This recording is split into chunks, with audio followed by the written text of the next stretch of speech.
Today I will discuss tautomerine, which is the last isomerine of structural isomerine.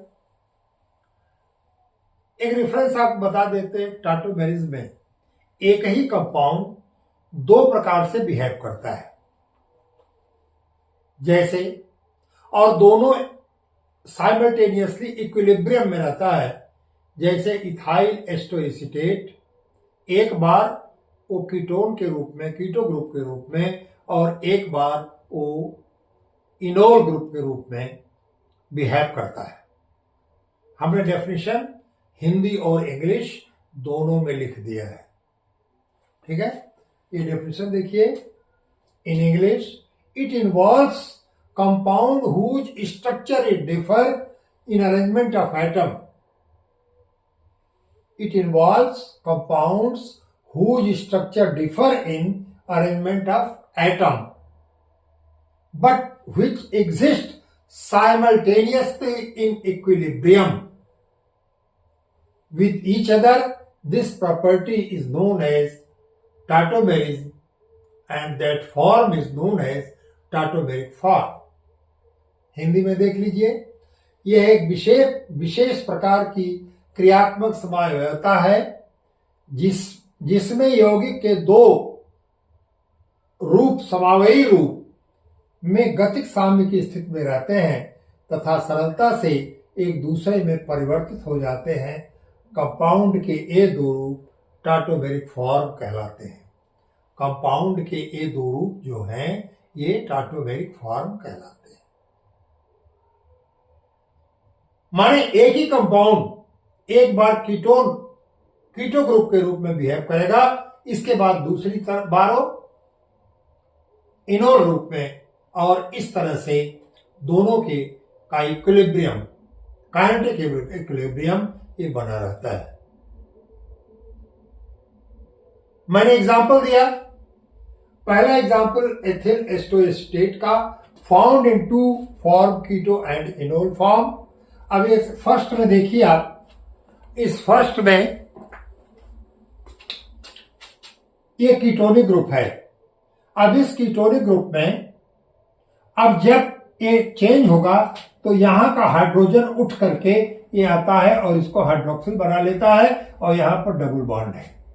इसमें आप देखिए main chain में कोई डबल बॉन्ड नहीं है, लेकिन हाइड्रोजन के डिस्प्लेसमेंट से मेन चेन में डबल बॉन्ड आता है। ये आपका अल्कोहलिक फॉर्म हो गया, इनोल फॉर्म, और ये हो गया आपका कीटो फॉर्म।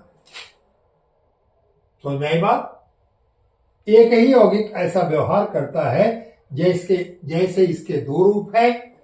फर्स्ट जो है कीटो फॉर्म है, कीटो फॉर्म, और सेकंड है अल्कोहलिक फॉर्म जिसको कि इनोल फॉर्म कहते हैं। जिसको क्या कहते हैं? Enol form. दूसरा लिया मैंने एसीटोन। एसीटोन कीटो फॉर्म है, लेकिन यही एसीटोन यहां पर आप देखें कार्बन के साथ डबल बॉन्ड ऑक्सीजन का है, डबल बॉन्ड ऑक्सीजन का है, लेकिन इस CH3 का एक हाइड्रोजन ट्रांसफर होकर के इसके साथ जा रहा है, तो एक अल्कोहलिक फॉर्म हो गया, इनोलिक फॉर्म हो गया। तो एसीटोन के दो रूप हो गए, एक कीटोन फॉर्म हो गया और दूसरा इनोल फॉर्म हो गया।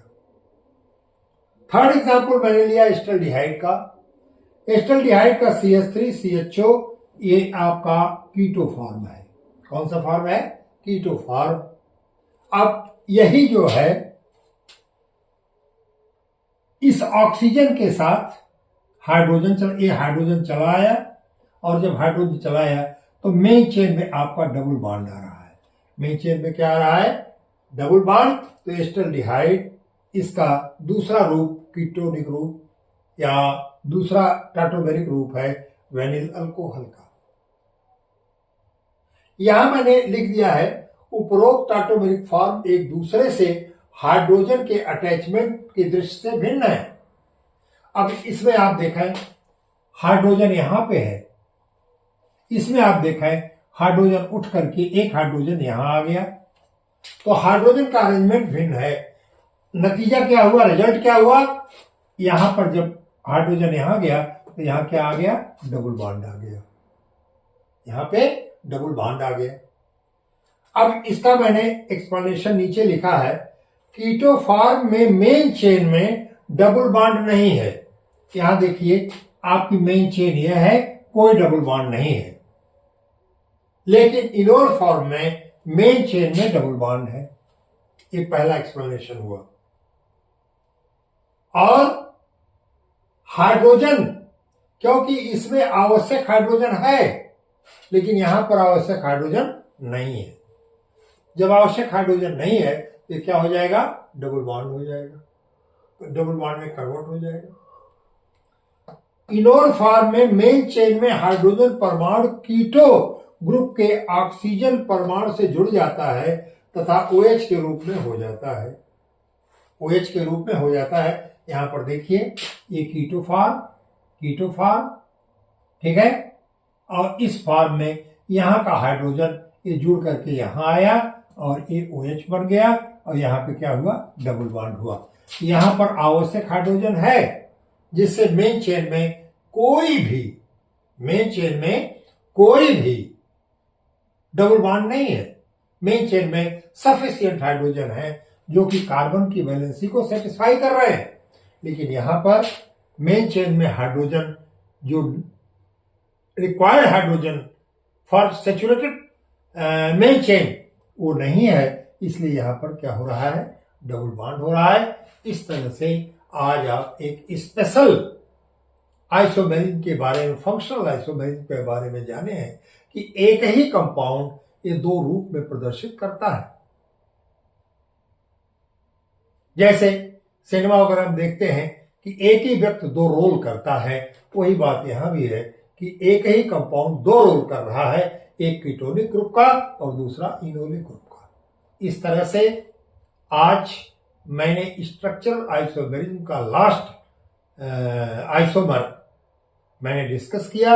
उम्मीद है कि ये सारे के सारे आइसोमर जो हैं ये आपको समझ में आ गए होंगे, चेन से लेकर के टाटोमर तक। अब हम एक और है ऑप्टिकल, इसके बाद हम बायोलॉजी का स्टार्ट करेंगे। तो इस तरह से आपको एक अच्छा नोट्स, एक अच्छा वो मैं आपको दे रहा हूं, इसको आप जूम करके इसका डाउनलोड कर लीजिए और इसका बना लीजिए आप अपने नोट्स। और इतना कंटेंट आपको कहीं नहीं मिलेगा, किसी भी वीडियो में नहीं मिलेगा। आज का वीडियो यहीं पर मैं समाप्त करता हूं। बहुत बहुत धन्यवाद।